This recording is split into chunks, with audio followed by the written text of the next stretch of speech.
ರಿಪೇರಿಗಾಗಿರ್ಬೋದು, ಅಥವಾ ಹಸು ಸಾಕಾಣಿಕೆ ಮಾಡೋಕ್ಕಾಗಿರ್ಬೋದು, ವ್ಯಾಪಾರ ಅಭಿವೃದ್ಧಿ ಮಾಡೋಕ್ಕಾಗಿರ್ಬೋದು, ಅಥವಾ ಭಾಳ ಬಡ್ಡಿ ಕೊಟ್ಟು ಸಾಲ ತೊಗೊಂಡ್ಬಿಟ್ಟಿದ್ದೀವಿ, ಅಥವಾ ಈ ಥರ ಬೇರೆ ಕಡೆ ಗ್ರೂಪ್ ಗ್ಯಾರಂಟಿಯಲ್ಲಿ ಸಾಲ ತೊಗೊಂಡ್ಬಿಟ್ಟಿದ್ದೀವಿ, ಅದನ್ನು ತೀರ್ಸೋಕೆ ಅನ್ನೋ ಕಾರಣಕ್ಕೋಸ್ಕರ ಆಗಿರ್ಬೋದು. ಈ ಎಲ್ಲ ಕಾರಣಕ್ಕೆ ಕೊಡ್ತಾನೆ ಇದ್ದಾರೆ, ಎಲ್ಲರೂ ಕೊಡ್ತಾ ಇದ್ದಾರೆ, ನಾವು ಕೂಡ ಕೊಡ್ತಾ ಇದ್ದೀವಿ. ಸುಳ್ಳು ಹೇಳೋಕ್ಕೆ ಅವಶ್ಯಕತೆ ಇಲ್ಲ. ನೀವು ಯಾವ ಕಾರಣಕ್ಕೆ ತೊಗೊಂಡಿದ್ದೀರಾ ಅದನ್ನೇ ಕಾರಣ ಹೇಳಿ, ಅದೇ ಕಾರಣಕ್ಕೆ ನಾವು ಸಾಲಗಳನ್ನ ಕೊಡ್ತಾ ಇದ್ದೀವಿ. ಆಮೇಲೆ ಇದು ಸುಲಭ ಕಂತುಗಳಲ್ಲಿ ನಿಮ್ಮ ಅಕೌಂಟಿಂದನೇ ಕಟ್ ಆಗ್ತದೆ. ಇವತ್ತಿವರೆಗೂ ಯಾರಾದ್ರೂ ಬಂದ್ಬಿಟ್ಟು ದುಡ್ಡು ಎಣಿಸ್ಕೊಂಡ್ ಬಂದಿದ್ದೀರಾ, ಆಫೀಸಿಗೆ ಬಂದು ಯಾರು ಕಟ್ಟಿದ್ದೀರಾ, ಅದ್ರ ಪಾಡಿಗೆ ಅದು ದುಡ್ಡು ಕಟ್ಟಾಗಿ ಹೋಗ್ಬಿಡುತ್ತೆ. ಯಾವುದೇ ಕಾರಣಕ್ಕೂ ನೀವು ಇಲ್ಲಿ ಯಾವುದೇ ಮೀಟಿಂಗ್ಗಳನ್ನು ಅಟೆಂಡ್ ಮಾಡುವಂಥ ಅವಶ್ಯಕತೆ ಇಲ್ಲ. ನೀವು ಎಲ್ಲೂ ಕೂಡ ಯಾರ ಮನೆ ಬಾಗಿಲಿಗೆ ಹೋಗುವಂಥ ಅವಶ್ಯಕತೆ ಇಲ್ಲ. ಒಬ್ಬರ ಕಡೆಯಿಂದನೂ ಅದು ನಮಗೆ ನಂಬರ್ಸ್ ಬಂದಿರೋದ್ರಿಂದನೇ ನಾವು ಈ ಟಾರ್ಗೆಟ್ನ ಅಚೀವ್ ಮಾಡೋಕ್ಕಾಗುತ್ತೆ. ಬಟ್ ಇನ್ನೂ ಮುಂದೆನೂ ನಾವು ಇದೇ ರೀತಿ ಮಾಡ್ಕೊತ ಹೋಗ್ತೀವಿ, ಪ್ಲಸ್ ನಮ್ಮ ಕಂಪನಿಯನ್ನು ಬೆಳೆಸ್ತೀವಿ. ನನ್ನ ಹೆಸರು ಚಂದ್ರಶೇಖರ್ ಅಂತ. ನಾನು ಇನ್ ಪ್ರೈಮ್ ಫೈನಾನ್ಷಿಯಲ್ ಸರ್ವಿಸಸಲ್ಲಿ ಆ್ಯಸ್ ಎ ಸೇಲ್ಸ್ ಹೆಡ್ ಆಗಿ ನಾನು ಇಲ್ಲಿ ವರ್ಕ್ ಮಾಡ್ತಾ ಇದ್ದೀನಿ. ನಮ್ಮದು ಈಗ ತುಂಬ ಸಂತೋಷ ವ್ಯಕ್ತಪಡಿಸ್ತಿರೋದು ಯಾವ ಕಾರಣಕ್ಕೆ ಅಂತ ಅಂದರೆ, ನಮ್ಮ ಆಫೀಸ್ ಈಗ ಬಳ್ಳಾರಿಯಲ್ಲಿ ತಾಳೂರು ರೋಡು ಮತ್ತು ಶಾಂತಿ ನಿವಾಸನ್ ಸ್ಕೂಲ್ ಅಪೋಸಿಟ್ ಸೈಡಲ್ಲಿ, ಶಾಂತಿ ಶಿಶುವಾರ ಅಪೋಸಿಟ್ ಸೈಡಲ್ಲಿ ನಾವು ಇವತ್ತು ಬ್ರ್ಯಾಂಚ್ನ ಇನಾಗ್ರೇಷನ್ ಮಾಡಿದ್ದೀವಿ. ನಾವು ಯಾವ ಉದ್ದೇಶಕ್ಕೆ ಈ ಕಂಪ್ನಿನ ಶುರು ಮಾಡಿದ್ದೀವಿ ಅಂತಂದರೆ, ಯಾರೆಲ್ಲ ಅಪ್ಕಮಿಂಗ್ ಮಿಡಲ್ ಕ್ಲಾಸ್ ಇದೆ, ಆ ಒಂದು ಅಪ್ಕಮಿಂಗ್ ಎಮರ್ಜಿಂಗ್ ಮಿಡಲ್ ಕ್ಲಾಸ್, ಭಾರತದ ಮಿಡಲ್ ಕ್ಲಾಸ್ಗೆ ಹಣಕಾಸಿನ ಸವಲತ್ತುಗಳನ್ನು ಒದಗಿಸ್ಬಿಟ್ಟು ಒಂದು ಟಾಪ್ ಕ್ಲಾಸ್ ಆದಂಥ ಸರ್ವಿಸಸ್ಸನ್ನು ಪ್ರೊವೈಡ್ ಮಾಡಿಕೊಂಡು ಅವರನ್ನು ಮುಂದುವರಿಯೋಕ್ಕೆ ನಾವು ಸಹಾಯ ಮಾಡೋದ್ರ ಜೊತೆಗೆ ನಾವು ಕೂಡ ಮುಂದುವರಿಬೋದು ಅನ್ನೋಂಥ ಉದ್ದೇಶ ಇಟ್ಕೊಂಡು ನಾವು ಕಂಪ್ನಿಯನ್ನು ಶುರು ಮಾಡಿದ್ವಿ. ಇಲ್ಲಿ ಯಾವುದೇ ಕಾರಣಕ್ಕೂ ನಾವು ಗ್ರೂಪ್ ಗ್ಯಾರಂಟಿ ಆಗಿರ್ಬೋದು, ಅಥವಾ ಸೆಂಟರ್ ಮೀಟಿಂಗ್ ಕಾನ್ಸೆಪ್ಟ್ಗಳಾಗಿರ್ಬೋದು, ಅಥವಾ ಒಬ್ಬರು ಕಟ್ಟಿಲ್ಲ ಅಂದರೆ 4 ಜನ ಕಟ್ಟುವಂತಹ ಈ ಥರದ್ದು ಯಾವುದೇ ಒಂದು ನಾವು ಮೈಕ್ರೋ ಫೈನಾನ್ಸಿನ ಫಾಲೋ ಮಾಡ್ತಾ ಇಲ್ಲ. ನಮ್ಮದು ಇದು ಕಂಪ್ಲೀಟಾಗಿ ಇಂಡಿವಿಜುವಲ್ ಲೋನ್ ಆಗಿರೋ ಕಾರಣಕ್ಕೆ ಕಸ್ಟಮರ್ ಆ ಹಣಕಾಸಿನ ಏನು ಅವ್ರ ವ್ಯವಹಾರಗಳನ್ನು ಮಾಡಿರ್ತಾರೆ ಅವ್ರಿಗೆ ಮಾತ್ರ ಗೊತ್ತಿರುತ್ತೆ. ಯಾವುದೇ ಕಾರಣಕ್ಕೂ ಬೇರೆಯ ವ್ಯಕ್ತಿಗಳಿಗೆ ಗೊತ್ತಾಗೋದಿಲ್ಲ. ಆ ಸಾಲ ತೊಗೊಳ್ಳೋದು ಅವ್ರಿಗೆ ಮತ್ತು ಅವ್ರ ಮನೇಲಿರುವಂಥವ್ರಿಗೆ ಮಾತ್ರ ಇದು ಗೊತ್ತಾಗುವಂಥದ್ದು. ಅದಾದ ನಂತರ ಯಾವುದೇ ಸೆಂಟರ್ ಮೀಟಿಂಗ್ ಅವರು ಅಟೆಂಡ್ ಮಾಡೋಂಥ ಅವಶ್ಯಕತೆ ಇಲ್ಲದೆ ಇರೋ ಕಾರಣಕ್ಕೆ ಅವ್ರಿಗೆ ದುಡಿಯೋಕ್ಕೂ ಕೂಡ ಒಂದು ದಿವಸ ಎಕ್ಸ್ಟ್ರಾ ಸಿಗುತ್ತೆ. ಮತ್ತು ಡಿಸ್ಬರ್ಸ್ಮೆಂಟು ಕೂಡ ಅವ್ರ ಮನೆ ಬಾಗಿಲಿಗೆ ಮಾಡ್ತಾ ಇರೋ ಕಾರಣಕ್ಕೆ ಅವ್ರು ಇಲ್ಲಿ ಯಾವುದೇ ಆಫೀಸ್ಗಳನ್ನು ಅಲಿಯೋಂಥ ಅವಶ್ಯಕತೆ ಅಥವಾ ಪೂರ್ತಿ ದಿನವನ್ನು ವೇಸ್ಟ್ ಮಾಡೋವಂಥ ಅವಶ್ಯಕತೆ ಇಲ್ಲ. ಹಾಗೆಯೇ ಪ್ರತಿ ತಿಂಗಳು ಕೂಡ ಈಗಲೂ ಕೂಡ ಟ್ರೆಡಿಷ್ನಲ್ ಮೈಕ್ರೋ ಫೈನಾನ್ಸ್ಗಳಲ್ಲಿ ಪ್ರತಿ ತಿಂಗಳು ಮನೆ ಬಾಗಿಲಿಗೆ ಯಾರು ಬಂದುಬಿಟ್ಟು ಇನ್ನೊಬ್ಬರು ಮನೆ ಹತ್ರ ಹೋಗಿ ಕಲೆಕ್ಷನ್ ಮಾಡೋವಂಥದ್ದನ್ನು ನಾವು ನೋಡ್ತಾ ಇದ್ದೀವಿ. ಆದರೆ ಇಲ್ಲಿ ಇ ನ್ಯಾಶ್ ಸೌಲಭ್ಯದ ಮೂಲಕ ಪ್ರತಿ ತಿಂಗಳು ಅವರ ಅಕೌಂಟಿಂದನೇ ಹಣ ಕಟ್ಟಾಗಿ ಹೋಗುತ್ತೆ. ಹಾಗಾಗಿ ಅವರು ಎಲ್ಲಿಗೂ ಕೂಡ ದುಡ್ಡು ಕಟ್ಟೋಕ್ಕೂ ಕೂಡ ಬರೋಂಥ ಅವಶ್ಯಕತೆ ಇರೋದಿಲ್ಲ. ಮತ್ತು ಎಲ್ಲ ಥರದ ಕಾರಣಗಳಿಗೋಸ್ಕರ ನಾವು ಸಾಲಗಳನ್ನು ಪ್ರೊವೈಡ್ ಮಾಡ್ತಾ ಇದ್ದೀವಿ. ಅದು ಅವರ ವ್ಯಾಪಾರ ಅಭಿವೃದ್ಧಿ ಮಾಡೋಕ್ಕೋಸ್ಕರ ಆಗಿರ್ಬೋದು, ಮನೆಯನ್ನು ಅಭಿವೃದ್ಧಿ ಮಾಡೋಕ್ಕೋಸ್ಕರ ಆಗಿರ್ಬೋದು, ಅಥವಾ ಹಸು ಇದೆ, ಹೈನುಗಾರಿಕೆ ಇದೆ, ಅದನ್ನು ಬೆಳೆಸೋಕ್ಕೋಸ್ಕರ ಆಗಿರ್ಬೋದು. ಮ್ಯಾನುಫ್ಯಾಕ್ಚರಿಂಗ್ ಯೂನಿಟ್ ಅಂತ ಕರಿತೀವಿ.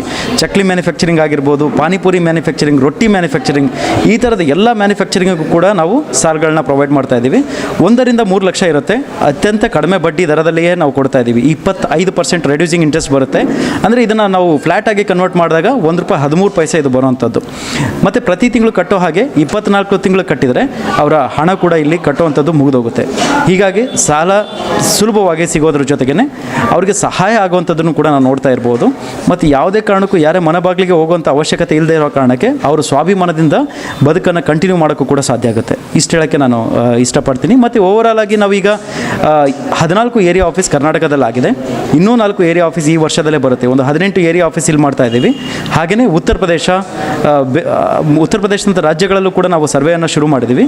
ಅಲ್ಲೂ ಕೂಡ ನಮ್ಮ ಕಂಪ್ನಿಯನ್ನು ನಾವು ಎಕ್ಸ್ಪ್ಯಾಂಡ್ ಮಾಡ್ತಾ ಇದ್ದೀವಿ. ಲೋನ್ ಪ್ರೊಸೆಸ್ ಇಲ್ಲಿ ತುಂಬ ಸುಲಭವಾಗಿದೆ. ನಾನು ಆವಾಗಲೇ ತಿಳಿಸ್ದಂಗೆ ಈಗ ಕಸ್ಟಮರ್ ಮನೆ ಬಾಗಿಲಿಗೆ ನಾವೇ ಬರ್ತೀವಿ. ಯಾರಾದರೂ ಲೋನ್ ತೊಗೋಬೇಕು ಅಂತ ಇಂಟ್ರೆಸ್ಟೆಡ್ ಇದ್ದಾರೆ ಅಂತಂದರೆ ಅವರ ಮನೆ ಬಾಗಿಲಿಗೆ ನಾವೇ ಹೋಗ್ಬಿಟ್ಟು ಅಪ್ಲಿಕೇಶನನ್ನು ಹಾಕ್ತೀವಿ.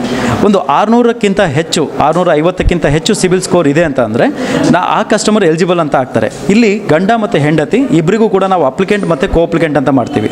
ಇದರಿಂದ ಏನಾಗುತ್ತೆ, ಮನೇಲಿ ಯಾವ ಸಮಸ್ಯೆಗಳು ಕೂಡ ಬರೋಕ್ಕೆ ಸಾಧ್ಯ ಆಗೋದಿಲ್ಲ. ಇಬ್ಬರಿಗೂ ಕೂಡ ಹಣಕಾಸಿನ ವ್ಯವಹಾರಗಳ ಬಗ್ಗೆ ಮಾಹಿತಿ ಇರುತ್ತೆ. ಸೊ ಈಗ ನಮ್ಮ ಸ್ಟಾಫ್ ಬಂದ ನಂತರ ಒಂದು ಸರ್ತಿ ಅವ್ರದ್ದೆಲ್ಲ ಸಿಬಿಲ್ ಚೆಕ್ ಮಾಡಿದ ನಂತರ ಎಲ್ಲ ಸರಿ ಇದೆ ಅಂತ ಅಂದರೆ ಅವರಿಗೆ ಲೋನ್ ಅಪ್ಲಿಕೇಶನ್ ಪ್ರೋಸೆಸ್ನ ಅಲ್ಲೇ ಶುರು ಮಾಡ್ತೀವಿ. ಈ ಅಪ್ಲಿಕೇಶನ್ ಪ್ರೋಸೆಸಿಂಗಲ್ಲೂ ಕೂಡ ತುಂಬ ಕಂಪ್ನಿಗಳಲ್ಲಿ ಪ್ರೊಸೆಸಿಂಗ್ ಫೀಸ್ ಅಂತ ಹೇಳಿ ಎಲ್ಲ ಚಾರ್ಜ್ ಮಾಡ್ತಾರೆ. ಅಂದರೆ ಸಾಲ ಸಿಗೋಕ್ಕಿಂತ ಮುಂಚೆನೇ ಅವರಿಗೆ ಪ್ರೊಸೆಸಿಂಗ್ ಫೀಸ್ಗಳನ್ನು ಹಾಕ್ತಾರೆ. ನಮ್ಮ ಕಂಪ್ನಿಲಿ ಅಡ್ವಾನ್ಸ್ ಆಗಿರುವಂಥ ಯಾವುದೇ ಪ್ರೊಸೆಸಿಂಗ್ ಫೀಸ್ಗಳನ್ನಾಗಿರ್ಬೋದು ಅಥವಾ ಬೇರೆ ಯಾವುದೇ ದುಡ್ಡನ್ನಾಗಿರ್ಬೋದು ನಾವು ಮುಂಚೆನೇ ತೊಗೊಳ್ಳೋದಿಲ್ಲ. ಯಾವಾಗ ಲೋನ್ ಸ್ಯಾಂಕ್ಷನ್ ಆಗುತ್ತೋ ಆ ನಂತರ ಮಾತ್ರ ನಾವು ಆ ಎಲ್ಲ ಹಣವನ್ನು ಅವರ ಅಕೌಂಟಿನಿಂದನೇ ನಾವು, ಅಂದರೆ ದುಡ್ಡಿನಿಂದಲೇ ನಾವೇನು ಸಾಲ ಕೊಡಬೇಕಾಗಿದೆ ಆ ದುಡ್ಡಿನಿಂದಲೇ ಕಟ್ ಮಾಡಿಬಿಟ್ಟು ನಾವು ಕೊಡುವಂಥದ್ದನ್ನು ನಾವು ನೋಡ್ಬೋದು. ಹಾಗಾಗಿ ಅಡ್ವಾನ್ಸ್ ಯಾವುದು ಕಟ್ ಕಟ್ಟೋಂಥ ಅವಶ್ಯಕತೆ ಅವ್ರಿಗಿರೋದಿಲ್ಲ. ನೆಕ್ಸ್ಟ್ ಬಂದು ಹೋದ ನಂತರ ಅವ್ರದ್ದೆಲ್ಲ ಅನಾಲಿಸಿಸ್ ಮಾಡ್ತಾರೆ. ಅನಾಲಿಸಿಸ್ ಮಾಡಿದ ನಂತರ ಒಬ್ಬರು PD ಪರ್ಸನ್ ಅಂತ ಬರ್ತಾರೆ.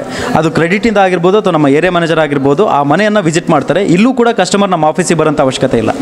ಅವ್ರ ಹತ್ರನೇ ಹೋಗ್ಬಿಟ್ಟು ಎಲ್ಲ ಚೆಕ್ ಮಾಡಿ ಎಲ್ಲ ಸರಿ ಇದೆ ಅಂತ ಗೊತ್ತಾದ ನಂತರ ಲೋನ್ ಅಪ್ಲಿಕೇಶನ್ ಪ್ರೋಸೆಸ್ಸನ್ನು PD ನೆಕ್ಸ್ಟ್ ನಮ್ಮ ಕ್ರೆಡಿಟ್ ಸ್ಟೇಜ್ಗೆ ಕಳಿಸ್ಕೊಡ್ತಾರೆ. ಅಲ್ಲೂ ಕೂಡ ಕೂತ್ಕೊಂಡು ಪ್ರತಿಯೊಂದು ವಿಚಾರಗಳನ್ನು ಕ್ರಾಸ್ ಚೆಕ್ ಮಾಡಿ ಎಲ್ಲ ಸರಿ ಇದೆ ಅಂತ ಗೊತ್ತಾಯಿತು ಅಂತಂದರೆ ನಮ್ಮ ಡಿಸ್ಬರ್ಸ್ಮೆಂಟ್ ಆಗುತ್ತೆ. ಇದು ಎಲ್ಲ ಪ್ರೋಸೆಸ್ಗೆ ತಗೊಳ್ಳುವಂತಹ ದಿನಗಳು ಎಷ್ಟಾಗ್ಬೋದು ಅಂದರೆ ಮ್ಯಾಕ್ಸಿಮಮ್ 3 ರಿಂದ 5 ದಿನದ ಒಳಗಡೆ ಈ ಸಾಲ ಸಿಗುತ್ತೆ. ಕೆಲವೊಬ್ಬರಿಗೆ ಒಂದೇ ದಿನದಲ್ಲಿ ಸಾಲ ಸಿಗುತ್ತೆ, ಬಟ್ ಎಲ್ಲರಿಗೂ ಸಿಗುತ್ತೆ ಅಂತ ಹೇಳೋಕ್ಕಾಗೋದಿಲ್ಲ. ಕೆಲವೊಂದು ಡಾಕ್ಯುಮೆಂಟೇಷನ್ ಅವ್ರ ಕಡೆಯಿಂದ ಪೆಂಡಿಂಗ್ ಇದ್ದಾಗ ಅಥವಾ ಯಾವುದಾದ್ರು ರಿಕ್ವೈರ್ಮೆಂಟ್ ಅವ್ರ ಕಡೆಯಿಂದ ಪೆಂಡಿಂಗ್ ಇದ್ದಾಗ ಇನ್ನೊಂದು ದಿವಸ ಅಥವಾ 2 ದಿವಸ ಹೆಚ್ಚಿಗೆ ಆಗ್ಬೋದು.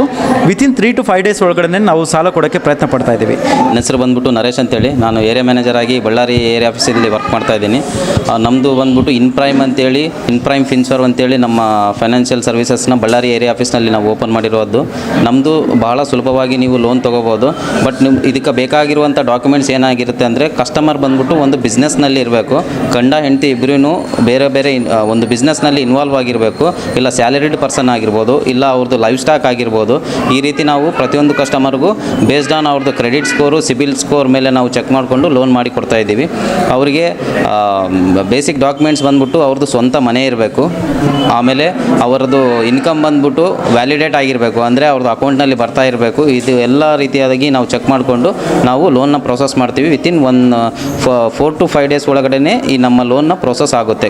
ಡಾಕ್ಯುಮೆಂಟೇಷನ್ ಪ್ರಾಪರ್ ಆಗಿದ್ದಿದೆ ಅಂದರೆ ಒಂದು 3 ಡೇಸ್ ಒಳಗಡೆ ನಾವು ಪ್ರೊಸೆಸ್ ಮಾಡುವಂಥದ್ದು. ನಮ್ಮಲ್ಲಿ 1 ಲಕ್ಷದಿಂದ 3 ಲಕ್ಷ ರೂಪಾಯಿವರೆಗೂ ನಾವು ಲೋನ್ನ ಪ್ರೊವೈಡ್ ಮಾಡ್ತಾ ಇದ್ದೀವಿ. ನಮ್ಮ ಏರಿಯಾ ಆಫೀಸ್ ಬಂದ್ಬಿಟ್ಟು ತಾಳೂರು ರೋಡು ಆಪೋಸಿಟ್ ಶಾಂತಿ ವಿದ್ಯಾಕೇಂದ್ರ ಸ್ಕೂಲ್ ಆಪೋಸಿಟ್ ಇದೆ ನಮ್ಮದು. ನನ್ನ ಮೊಬೈಲ್ ನಂಬರ್ ಬಂದ್ಬಿಟ್ಟು 8892218224.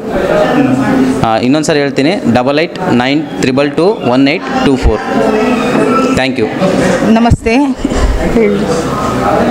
ನಮಸ್ತೆ, ನನ್ನ ಹೆಸರು ರುಮಾನಾ ಅಂತ. ನಾನು ದೊಡ್ಡ ಮಾರ್ಕೆಟ್ ಕಮಿಂಗ್ ರೋಡ್ ಹತ್ರ ಇದೆ ನಮ್ಮ ಶಾಪು. ನಮ್ಮ ಶಾಪ್ ಹೆಸರು ಫೈಜಾ ಕಲೆಕ್ಷನ್ಸ್ ಅಂತೇಳಿ. ಇದು ಇಂಪೈರ್ ಬ್ಯಾಂಕ್ ಬಗ್ಗೆ ಮಾಹಿತಿ ಹೇಳ್ಬೇಕಂತ. ಇದು ಹೆಂಗಂದರೆ, ಒಂದಿನ ಶಾಪಿಗೆ ಸರ್ ವಿಸಿಟ್ ಕೊಟ್ಟರು, ತಮ್ಮ ಬ್ಯಾಂಕ್ ಬಗ್ಗೆ ಮಾಹಿತಿ ಕೊಟ್ಟರು.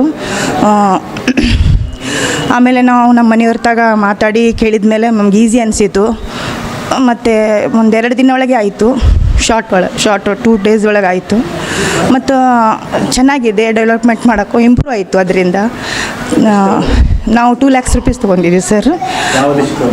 ನಾವು ಸ್ವಲ್ಪ ಶಾಪ್ ಡೆವಲಪ್ ಮಾಡಬೇಕಿತ್ತು ಸರ್. ಈಗೆಲ್ಲ ನಮ್ಮ ಸ್ವಲ್ಪ ಶಾಪ್ ಡೆವಲಪ್ ಆಗಿದೆ, ಚೆನ್ನಾಗಿದೆ. ಈಸಿ EMI ಮಂತ್ಲಿ ಕಟ್ಟಾಗೋದು. ಬೇರೆ ಮೈಕ್ರೋ ಫೈನಾನ್ಸ್ ಥರ ತಲೆನೋ ಇಲ್ಲ, ಅವ್ರು ಕಟ್ಟಿಲ್ಲ ಅಂದರೆ ನಾವು ಕಟ್ಟಬೇಕು ಆ ಥರ ಇಲ್ಲ. ಇಂಡಿವಿಜುವಲ್ ಆಗಿ ನಮ್ಮ ಅಕೌಂಟಿಂದ ಕಟ್ಟಾಗ್ತದೆ, ಚೆನ್ನಾಗಿದೆ.